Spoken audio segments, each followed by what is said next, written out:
Muy buenas noches. Está tan revuelta la política, está tan enredada la política. Algunos dicen en farmacéutica que está líquida. Está enredada nomás, eso es. Que a lo mejor es bueno comenzar a mirar las cosas de una perspectiva más lejana para tener justamente eso, perspectiva. Hoy día nos acompaña John Bill, abogado, diplomático, fue embajador de Chile en Estados Unidos, exministro secretario general de gobierno, cercano a la democracia cristiana, asesor de presidentes, de otros presidentes. Muy buenas noches. Buenas noches. A ver, tengo una columna y quiero que partamos por una cosa antigua porque esas columnas a veces cobran vigencia y definen algo, una mirada. Tengo un montón de declaraciones. Este siglo no merece la compra de los F-16. A propósito, alguna vez se dijo, este siglo no merece la compra de los F-16. Pero una columna dice, ¿podría escribir sobre el nuevo avión presidencial, aquel comprado con los fondos reservados del cobre y que equipado con asientos diferenciados no permite que los empresarios estiren sus piernas? No puedo, pues concluiría con la sobreimagen del primer ministro de Noruega, Jens Stoltenberg, llegando a Chile desde Oslo a la cumbre de líderes progresistas en avión de línea comercial. ¿Hace rato que andamos dando tumbos o no? ¿Y que no damos ejemplo? Yo creo que sí, Somos un país modesto, pero muy agrandado en ciertas cosas. Yo creo que en la política hace mucho rato que estamos reacios a entendernos a nosotros mismos, cambiar la terminología, ser más precisos y ser más modestos. Por supuesto que tenemos que ser mucho más. ¿Qué nos pasó a los chilenos de ser un país que nos decían que éramos apocados en todo, incluyendo la política? Que éramos sometidos, otros decían gráficamente con las orejas para abajo, como los perros con las orejas para abajo. ¿Qué nos pasó de repente? ¿Qué pasó? ¿Qué nos ocurrió que nos creímos como los mejores de Latinoamérica? Bueno, y lo seguimos haciendo, ¿eh? Yo escucho mucho, por ejemplo, un tema que se discute ahora, que es la migración, y la razón por la que los migrantes vienen a Chile fundamentalmente es porque tenemos el mejor ingreso per cápita, porque somos el mejor país de América Latina, donde mejor los recibimos, donde encuentran trabajo, todo lo cual es mentira, ¿no? En primer lugar, los haitianos, a quienes conozco bien y he estado muchas veces en Haití, no quieren venir acá, el clima los mata. No vienen acá porque Estados Unidos cerró sus fronteras totalmente. Ahí existe el Little Haiti en Miami, está lleno de ellos, ahí tienen ellos familiares y todo lo demás. Pero hoy no tienen alternativa, absolutamente no tienen, porque las fronteras se han cerrado muchísimo más. Entonces, pero no es cierto que un haitiano quiera venirse a nuestro clima, ¿no? Yo, 2 o 3 televisoras han sido un poquito más honestas y al entrevistarlos dicen, bueno, pues usted encuentra algo malo en Chile, porque los pobres tienen que decir que todo es bueno, y a no ser que digan que todo es bueno, yo no sé qué les pasa, ¿eh? Pero entonces hay un par que han dicho, mire, mucho frío, ¿no? A pesar de que estamos en verano, ¿no? Leo esta misma columna, es del año 2009 por si acaso. Dice, podría escribir sobre cómo se compran más y más aviones de combate F-16 o tanques ágiles como Leopardos. No puedo, Bolivia quiere mar soberana, Perú más del Pacífico, y concluiría afirmando que con la seguridad nacional solo pueden jugar los que venden y compran armas. ¿Somos un país armamentista? Yo creo que sin duda que una de las herencias de la dictadura, el periodo militar entero, es que hemos vuelto a una tesis que no tendría por qué ser la nuestra. Es la tesis de los militares siempre, de las Fuerzas Armadas, que nosotros vamos a tener una guerra eventualmente con la Triple Alianza y debemos estar preparados para ganarle conjuntamente a Argentina, Bolivia y Perú. Eso no se puede sacar ni de las escuelas de enseñanza, ni absolutamente de nada. Yo creo que eso es un amarre a la política nacional, a su importancia de realmente integrarse en América Latina. Históricamente entendemos, la cordillera nos hizo una isla, ¿no es cierto? La cordillera y el océano por el otro lado, tremendo desierto por un lado y al otro lado la Antártida. Éramos una isla, ¿no? Y entonces siempre hemos sido muy nosotros, ¿no? Es así. Mira, uno lo ve eso hasta en las cosas más pequeñas. Yo cuando vine a Chile, por ejemplo, después de acompañar a Oscar Arias a recibir el Premio Nobel de la Paz, y el año siguiente fui invitado por la universidad en Noruega a dar una conferencia sobre qué efectos había tenido en Centroamérica y todo lo demás, por decir alguna cosa. A mí, por ejemplo, solo con amigos muy íntimos, y si acaso, yo podía contar de cosas que había hecho mientras estuve afuera por 5 minutos. Después volvíamos rápidamente a Chile. A nadie le interesaba que uno podía haber estado 2 veces seguidas en la recepción del Premio Nobel, qué es lo que significó, qué es lo que era, cómo ayudó a la paz en Centroamérica, por qué la gente le tiene tanto respeto a ese premio. No se puede hablar, aquí uno tiene que hablar de Chile siempre. Cuando los chilenos iban al extranjero, que me tocó recibir muchos, se habla solo de Chile. Cuando uno era embajador está bien, que fuesen a hablar de los problemas de Chile. Pero a ninguno le interesaba entender nada de Estados Unidos. El problema que tenían era cualquiera, un problema judicial o que los estaban atacando por aquí o por allá, y siempre era Chile. Yo creo que es así, yo no sé cuándo pasó eso, realmente. ¿O siempre pasó? O siempre pasó, sí. Usted que estuvo en Palacio y que tiene experiencia de gobierno y en asesorar presidentes, leo 2 declaraciones suyas, antiguas, una del año 2002. John Bill defiende a la ministra Alvear y se refiere a los tiburones de la moneda. Año 1999, donde hay palacio, hay intrigas. ¿Cuál fue su experiencia como en el gobierno para decir donde hay palacios, hay intrigas? Bueno, primero que históricamente es verdad. ¿Pero a usted qué le pasó? No, yo vi eso, lo vi tarde en el gobierno.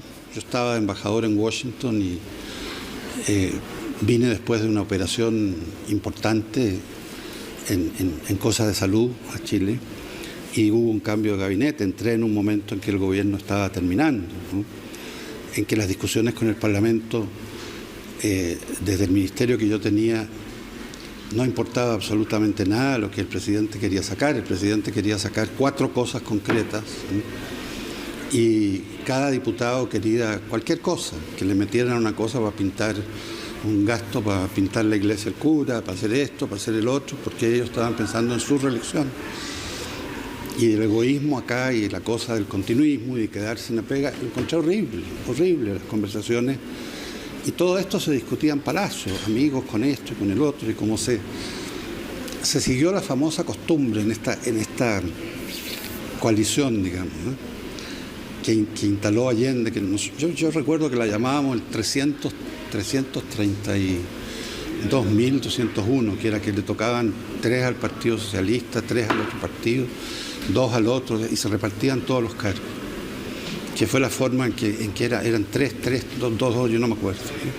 Pero fue horrible, absolutamente horrible, porque el segundo estaba en contra del primero, el otro también, y entonces cuando se acaba el gobierno es peor todavía. No puede haber no hay todavía una madurez para que pueda trabajar junto una persona que es independiente y otro que es de un partido político y que está haciendo carrera en el partido político. Nosotros tenemos acá mucho más que crisis económica, una crisis política. Tomás, esto que nos está pasando ahora, ha pasado antes en Chile, pasa cíclicamente. ¿Cada 40 años? Más, ¿Dicen? Uno siempre recuerda el segundo periodo de Carlos Ibáñez del Campo, ¿no? No querían nada con la política, entonces lo eligieron a él. No pudo haber elección más mala. Probablemente lo único bueno que salió de ahí es que surgió el Partido Radical, ¿no es cierto? Después gobernaron 3 periodos seguidos. Poco más tarde la cosa se ordenó, algunos gobiernos de esos hicieron cosas buenas, creció mucho la clase media, qué sé yo. Pero cuando pasó lo de Ibáñez y pulularon los partidos políticos, todo el mundo inventó un partido político. La diferencia que tenemos hoy día que hacemos lo mismo, ¿no es cierto? No sé, creo que a la izquierda de la izquierda de la izquierda hay ahora 10 o 12 partidos. La diferencia que tienen es que cada uno de esos partidos tiene un candidato presidencial. Y si el candidato presidencial no tiene la edad, se atreve a pedir, ¿no es cierto?, a ver si se puede cambiar la Constitución para que se baje la edad del presidente. Rápidamente lo mataron eso, porque eran demasiados que ya tenían la edad. Usted es un hombre de concertación, participó en la concertación. Sí, señor. Y ha sido muy criticada la concertación, por algunos. Por los autoflagelantes, al final dicen que llegaron a un acuerdo con Pinochet, con los militares, acuerdo para no investigar las privatizaciones, etcétera. Pero posiblemente, en el último tiempo, a lo mejor la crítica más fuerte que se puede hacer a la clase política es haber llegado a negocios ocultos con Julio Ponce Lerú, porque Julio Ponce Lerú representaba algo, que era el enriquecimiento bajo los tiempos de Pinochet. Y eso ha hecho que en la gente, la clase política, haya caído aún más. Sí, yo estoy de acuerdo con eso, pero en general, digamos, eso era ignorado, no era parte, digamos, de la actitud del gobierno. Y nosotros somos muy dados a no entender las cosas en su tiempo, ¿no? Pasaban determinadas cosas en un tiempo y en otras ya no tienen sentido. Es muy fácil criticar a posteriori, ¿no? Por ejemplo, pongamos el ejemplo de la famosa muñeca de plástico esta que se regaló hace poco, que ha salido anoche estaba todavía en todos los noticieros y todo lo demás. Es una cosa de ahora y que se va, ¿no es cierto? Pero es importante porque el gobierno de la Michelle Bachelet instaló, como ha instalado, creo yo, varias ideas, la cosa de la igualdad y el respeto a la mujer como una cosa muy seria. Esto es una de las cosas que ha implantado con más seriedad, ¿no? Y sin embargo, se hace un regalo de este tipo por los empresarios. 2 candidatos presidenciales se ríen con una risa picarona de siempre, o sea, como si no existiera esta cosa de que hay que cambiar. Ahí estaban los dos. Perdón, 2 candidatos de nueva mayoría, además. Sí. Guillé e Insulza. Sí, bueno, yo no los iba a nombrar, pero... Yo los nombro, pues, sí, son los que estaban ahí. Sí, como uno los ve, la forma en que se ríen, me parece a mí realmente desastrosa. El otro señor renuncia a Fantuzzi, y le rechazan la renuncia, lo que es peor, porque debió haber renunciado indeclinablemente, un hombre que hace una cosa como esa. Ahora, es muy fácil, los señores estos se van y hacen serias declaraciones en contra, pero no pasó nada, ¿cierto? Ambos dos debieron haber dicho, ¿no es cierto?, no tuvimos los pantalones de pararnos y retirarnos, que aspiran a ser presidente de la República, por Dios santo. O sea, primero pueden reírse ahí y después mandar una declaración, ¿eh? Uno la manda, como siempre, autorreferente. Yo estaba a favor de la igualdad de la mujer antes de nacer, ¿eh? Y el otro dice cualquier otra cosa, ¿eh? Entonces, bueno... Ricardo Lagos quiere ser nuevamente presidente. Y yo me acuerdo que en el 2007 usted dijo, Bachelet, había sucedido a Lagos, Bachelet ha sido leal, no dice lo que ha visto. Ella ha callado muchas cosas y ha pensado en silencio otras, y tal vez no ha querido profundizar en otros temas. O sea, usted se refería a que Bachelet no quería horadar el gobierno de Lagos en esa época. Se lo voy a preguntar, le dejo la pregunta planteada, hacemos un alto, volvemos en un instante.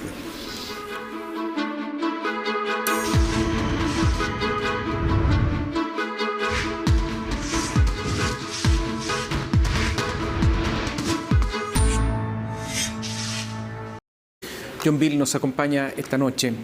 Estamos en el intertanto hablando de la política, de lo que está ocurriendo en nuestro país, de la falta de política. Y yo me hago una pregunta, ¿por qué hay tanta falta de política en Chile? Michelle Bachelet no le gusta la política, rehuye bastante la política, no habla tanto de política. Por eso su segundo piso ha sido débil, su asesoría. Por eso su distancia con los líderes políticos del país, buenos o malos. ¿Por qué pasa esto? Bueno, es una figura que partió por ser muy querida, y yo creo que se transmitió a la población como puro corazón. Ella tuvo desde que salió en los tanques, cuando era ministra de Defensa, ¿no es cierto?, a las poblaciones que no tenían alimento, en ese instante, ¿no es cierto?, quedó la figura de ella grabada. Ese fue el momento en el cual, por ejemplo, Ricardo Lagos bajó y le dijo a su ministro del Interior, que era insulsa en ese momento, se acabó tu posible candidatura. Michelle Bachelet va a ser la presidenta.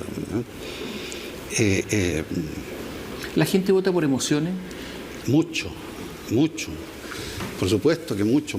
La gente quiere creer antes que enfrentar las realidades.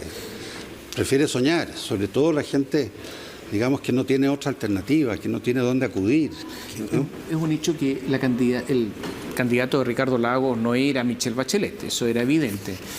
Y vuelvo a la pregunta, Michelle Bachelet, usted dice que fue extremadamente leal con Ricardo Lagos porque no dice todo lo que ha visto. No ha visto lo del Transantiago, en fin, lo que había, la herencia, entonces que permaneció perfectamente callada. ¿Fue leal Bachelet? Bueno, yo creo que sí, habrá habido periodos o no. En la política, digamos, ustedes saben mucho mejor que uno, en la política, la gente que está permanentemente en política, que vive de esa política, es una de las cosas que dice pública y la que se dice en Santiago o en Valparaíso todas las noches, está el Congreso allá, aparte, en privado. Esto es para ti nomás, ¿no? Entonces, en ese momento se puede decir, mira, tal señor me dejó tal desgracia, ¿no? Va a haber, qué sé yo, un problema de honestidad en manejo del ministerio, va a haber esto, va a haber el otro. No sé yo de eso. Pero públicos son distintos. A mí me parece que Michelle Bachelet... Bueno, se dice que los diplomáticos son mentirosos profesionales, se dice que los ministros, secretarios generales de gobierno, los voceros, son mentirosos profesionales, a veces cara dura, porque niegan la realidad y tapan el sol con el dedo. Bueno, esa es la política, ¿no? Yo no creo que esa sea la política. Por ejemplo, la actual ministra vocera de gobierno, a mí me parece que tiene una gran franqueza, una mucha inteligencia, dice lo que se puede decir, porque hacer política, digamos, con todo el mundo, no sé, podría ser en Polonia, por ejemplo, que en este instante hay unas tremendas marchas en todas partes, porque la prensa, desde que Polonia volvió a la libertad, tenía libre ingreso al Parlamento. Bueno, y entonces, como el Parlamento llegó a la conclusión de que los periodistas estaban manejando todo, ¿no? Lo cortaron y dijeron, de ahora en adelante hay una sala de prensa y ahí va a salir a dar su punto de vista cada uno de los miembros del Parlamento. Y habrán visto que inmediatamente en Polonia se armaron marchas gigantescas, ¿no es cierto? Se armó la calle en defensa de la libertad de opinión. Entonces, hay formas de limpiar la política. Por supuesto que si en las reuniones de la Cámara, que en definitiva son públicas, ¿no es cierto?, o debieran serlo, participaran los periodistas, yo creo que eso contribuiría muchísimo a la honestidad política, ¿cierto? Sebastián Piñera fue demócrata cristiano.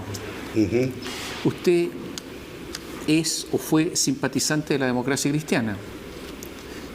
Sigo siendo simpatizante de la democracia cristiana. Sí, le tenía que preguntar de cuál, porque hay varias, parece. Pero... Sí, pero no, de los principios humanistas, de todas maneras, de lo que significa mirar. A ver, pero hay sectores de la democracia cristiana que están en contra del modelo de libre mercado, o del modelo de mercado, incluso derechamente. Hay otros que no, que son más liberales. Entonces hay dos democracias cristianas, o como 3 o 4 ya a estas alturas. Sí, lo que pasa, Tomás, con eso es que nosotros nos hemos quedado en otros tiempos para la política. No estamos en el Chile de hoy. Izquierda y derecha ya no se usan en ninguna parte.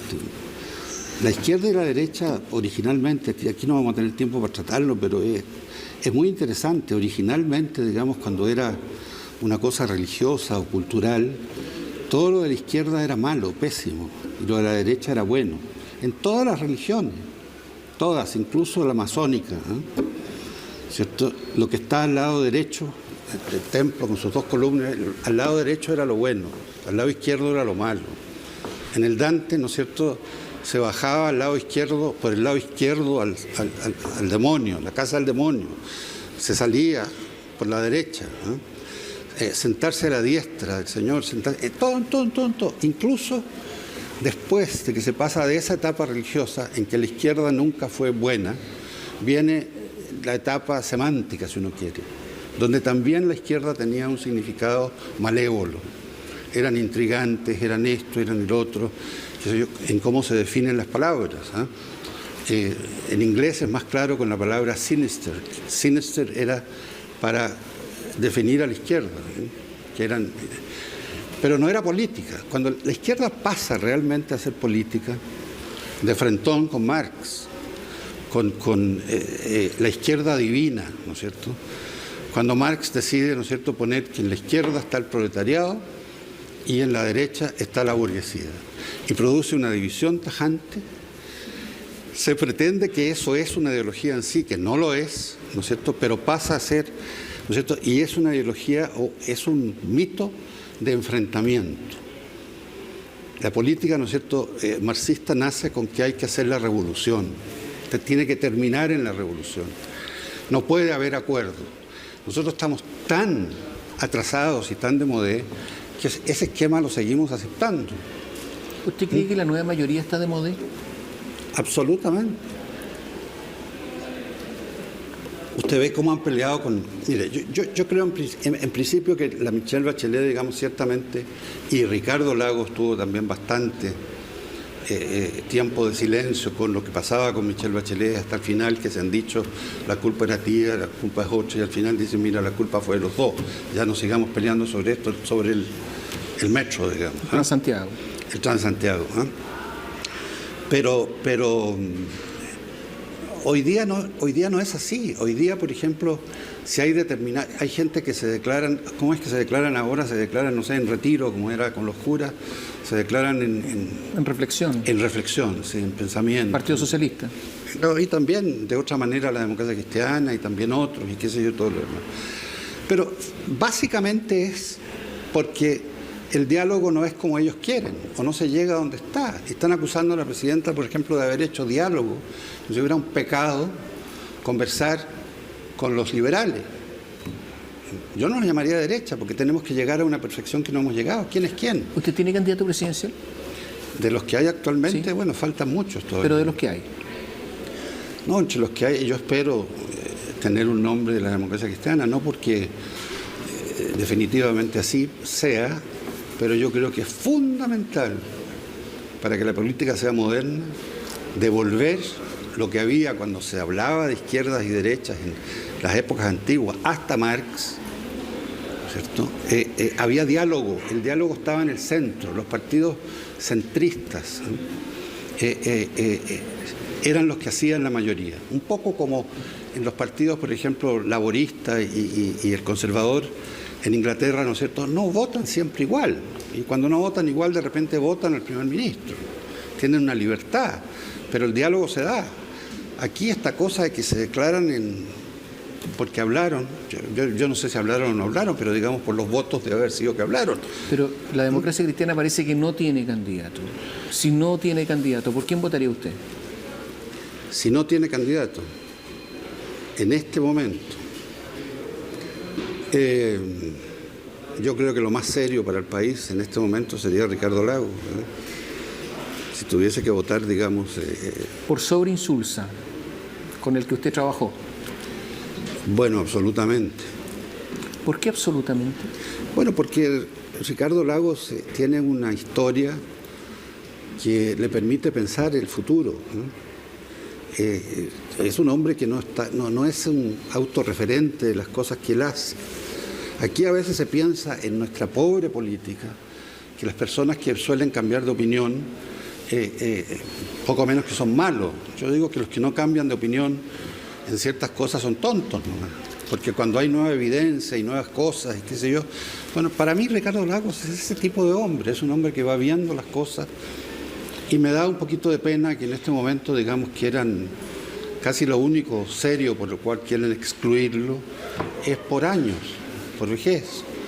Lo que también es injusto si uno mira la política, ¿no? Hay grandes líderes que han tenido esa edad y más, o sea, no es que sea lo normal. Aquí lo que se estancó la política y en la edad fue por 17 años de dictadura, ¿no? Entonces ahí quedaron atrapados un montón de dinosaurios. Usted hay una columna que, gracias a Dios, no la trajiste, pero yo lo que dije era que saqué una columna diciendo que después de 17 años y nada salieron todos los dinosaurios. O sea, que salía toda la gente que tenía una edad que ya no correspondía. Que la hicieron muy bien. La tengo por ahí. No sea malo.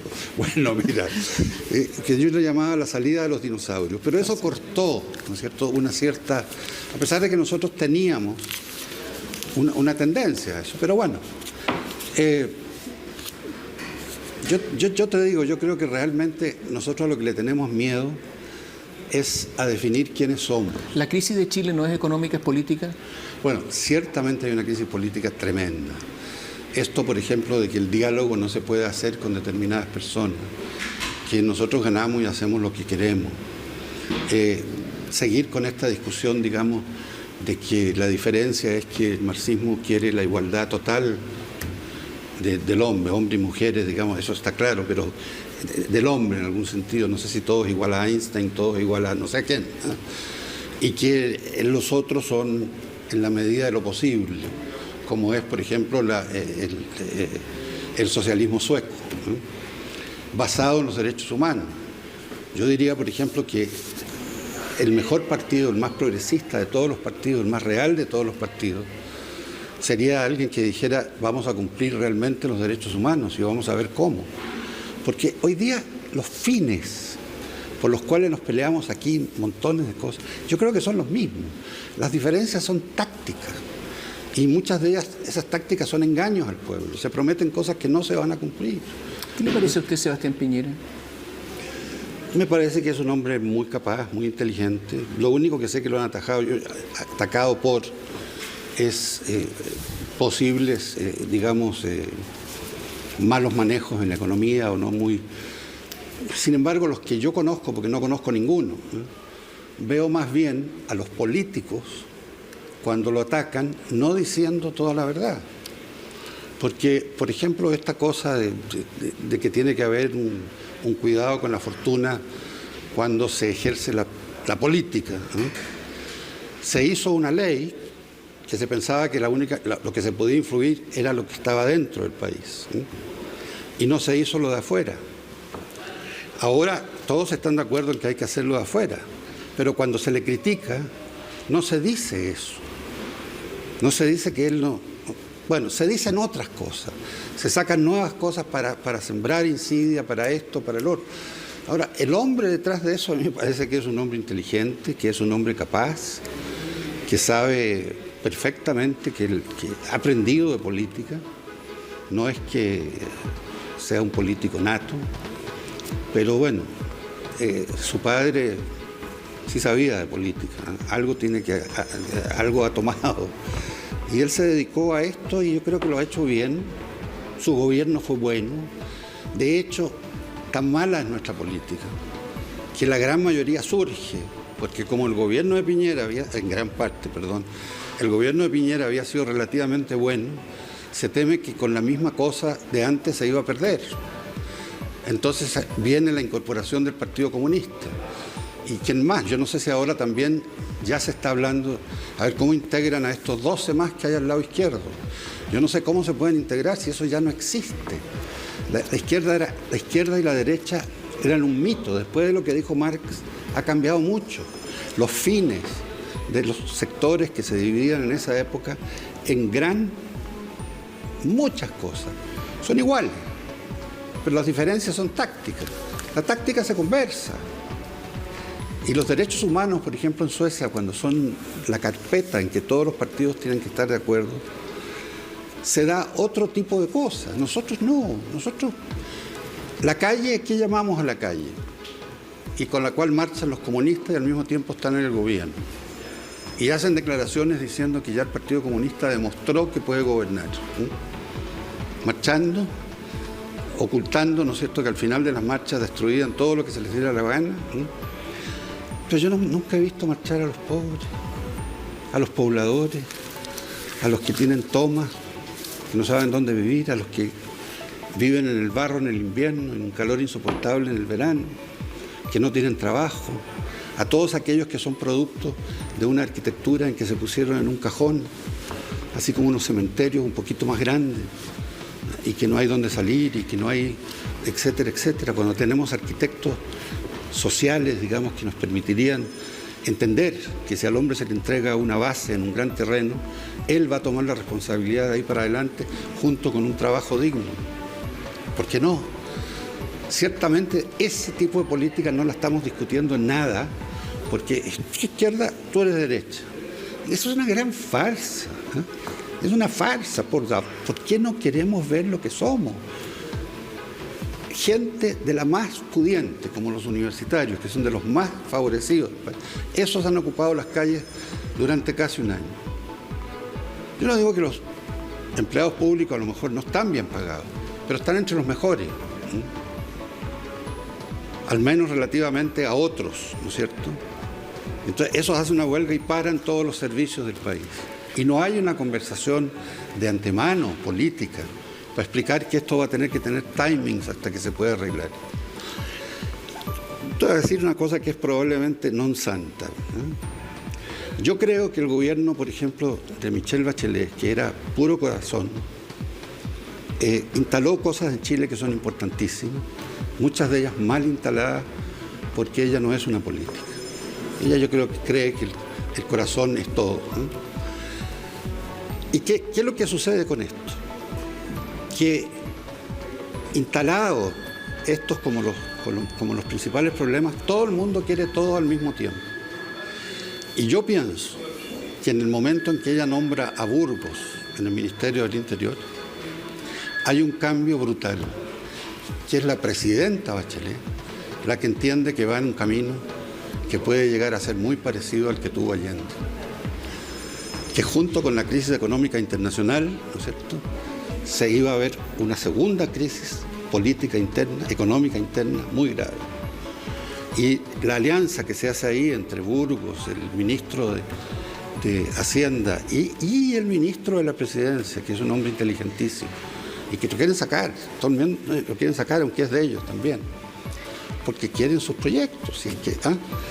Y de ahí para adelante la presidenta ha sido muy fiel a decir, no, hasta aquí llegó esta cosa.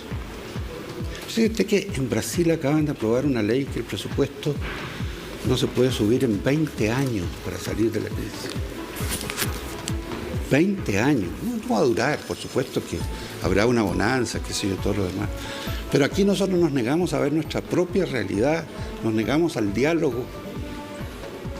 Entonces, yo creo que la crisis política es muy grande. Gente tan inteligente no puede seguir escondida en un término de izquierda y derecha que está abandonado en todas partes del mundo. Se nos fue el tiempo. Se nos fue el tiempo, perdón. Pero muchas gracias por estar con nosotros. No, y por gracias. darnos una visión distinta Gracias, de cómo Tomás, está la política y de lo que uno debiera esperar de la política. Gracias, buenas noches. ¿Qué pasaba con las buenas noches? Chao, buenas noches.